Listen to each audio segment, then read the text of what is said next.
नमस्कार मित्रांनो, तुमचं स्वागत आहे माझ्या या स्वरित आर्ट गॅलरी या चॅनलमध्ये. तर कशात तुम्ही सगळे बरे आहेत ना? बरेच पाहिजे. मी आज पेंटिंग काढतोय की सेम कॅनव्हास जेव्हा आपण लास्ट कॅनव्हासवर आपण डिअरची काढलेली म्हणजे हिरणची काढलेली आपण पेंटिंग, त्या सेम कॅनव्हासवर आपण दुसरे एक काढणार आहोत सेकंड कॅनव्हासवर. तर मी असं सीन क्रिएट करतोय की मध्ये फ्लावर असेल. आपण जर मोबाईलमध्ये आपण पोर्ट्रेट ऑप्शन ओपन केला तर फक्त मेन यालाच फोकस होतो, मेन ऑब्जेक्टच फोकस असतो. तसंच मी आज सीन क्रिएट करतो, म्हणजे मेन फ्लावर आहे त्यांनाच फोकस करणार आहे. पाठी आणि ब्लर सीन क्रिएट करणार आहे. मी आता फर्स्ट वॉश करतो. तुम्हाला मला फर्स्ट वॉश माहितीच आहे. फर्स्ट वॉश केल्याच्यानंतर मी थोडं चुकी झाली. मी फर्स्ट वॉश मारल्याच्यानंतर कपड्याने अख्खं पुसून घेतो.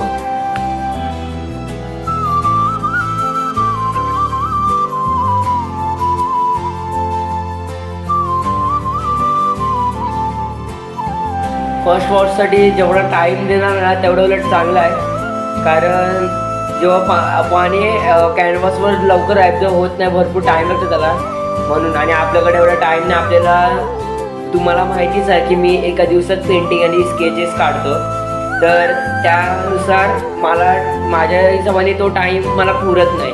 म्हणून मी फर्स्ट वॉश मारताना कपड्याने पुसून घेतो, लगेच कलरिंग स्टार्ट करतो.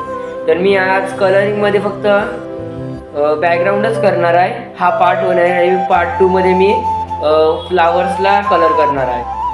पाठी मी असं सीन क्रिएट केला आहे की पाठीमागे ढगा आहे आणि स्काय आहे, पूर्ण स्काय आहे. तर बघा, पहिलं मी लाईट याच्यामधून स्टार्ट करतोय, नंतर मग हळूहळू डार्कमध्ये जाईल. मी लाईट टू डार्क ही मेथड मी वापरणार आहे इथे. आणि ही पेंटिंग ॲक्रेलिक आहे. तुम्ही माझ्या चॅनलला सबस्क्राईब नसेल केला, लाईक शेअर आणि सबस्क्राईब करा लवकरात लवकर आणि घंटी वाजवा.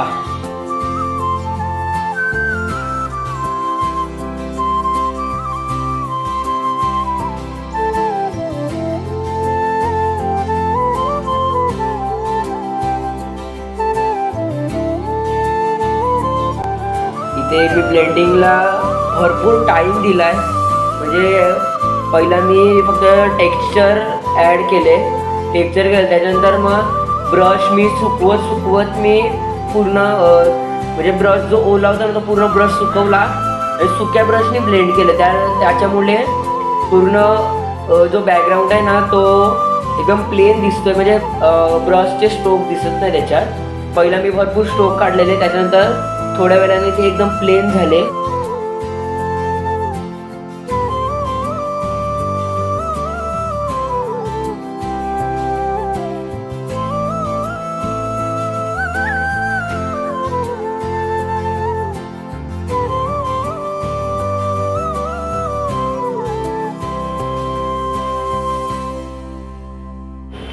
बोलल्याप्रमाणे मी ब्रश अख्खा सुकून घेतला.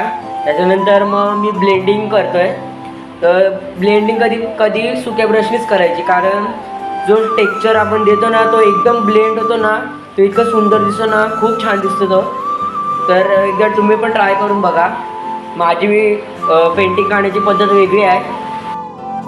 मी जे पेंटिंग काढतो टेबलावर आणि बाहेर जोरदार पाऊस चालू आहे, एकदम मस्त थंडावा वारा चालू आहे, सगळं चालू आहे आणि त्याच्यामध्ये पेंटिंग काढायला जी मजा येते ना, भरपूर मजा येते. तुम्ही पण एन्जॉय करत राहा आणि सेकंड पार्ट लवकरच येईल, तो पण नक्की बघा तुम्ही. चला तर मग आपली पेंटिंगचा बॅकग्राऊंड ऑलमोस्ट झालाच आणि थोडंफार डिटेलिंग करतो. जे फ्लावर्सवर गेलेत त्या साईडला थोडी डिटेलिंग करतो. चला तर मित्रांनो,